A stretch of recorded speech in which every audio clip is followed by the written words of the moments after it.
প্রতিশোধের নেশায় উন্মুক্ত পাকিস্তান ভারতের চারদিক থেকে আক্রমণ করছে।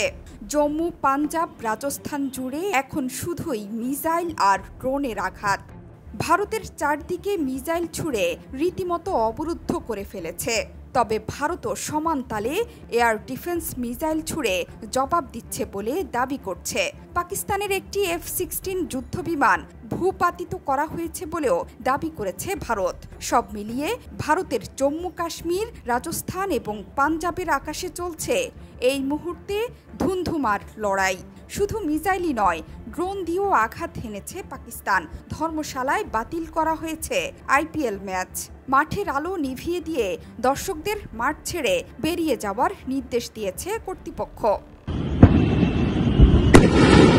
বৃহস্পতিবার রাত ৯টার পর থেকে এসব মিসাইল একের পর এক আঘাত হানছে জম্মু এবং কাশ্মীরে। টানা বিস্ফোরণে চারদিকে ছুটোছুটি শুরু করে স্থানীয়রা।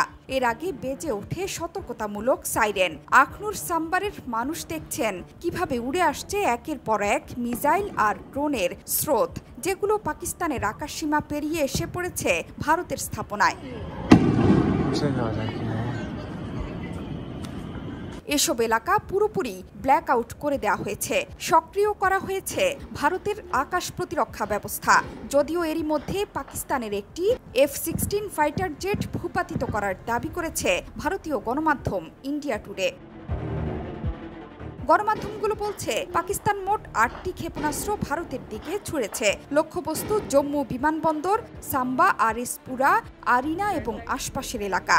আকাশ প্রতিরক্ষা ব্যবস্থা S-400 দিয়ে এই ক্ষেপণাস্ত্রগুলো প্রতিহত করা হয়েছে বলে দাবি করছে ভারত। এরই মধ্যে জম্মু বিশ্ববিদ্যালয়ের সামনেও দুটো পাকিস্তানি ড্রোন গুলি করে ভূপাতিত করা হয়েছে। বন্ধ আছে মোবাইল নেটওয়ার্ক। জম্মু বিমানবন্দর, পাঠানকোটের বিমান ঘাঁটিতে বাজছে অনবরত সাইরেন। শহরের নানা প্রান্ত থেকে পাওয়া যাচ্ছে বিস্ফোরণের শব্দ। একটি ড্রোন আঘাত হেনেছে জম্মু বিমান ঘাঁটিতেও। সর্বোচ্চ সতর্কতা জারি হয়েছে শ্রীনগর বিমান ঘাঁটিতে। উত্তরাখণ্ডেও আঘাত হেনেছে পাকিস্তানের মিসাইল ব্যারেজ। জম্মু, পাঠানকোট ও পুঞ্চে টানা সাইরেন বেজে চলেছে। ভারতের হামলার বদলা নিতে বুধবার গভীর রাতে ভারতের 15 জায়গায় সেনা ছাউনিকে টার্গেট করেছিল পাকিস্তান। জোহরা চৌধুরী সেতু, ৭১।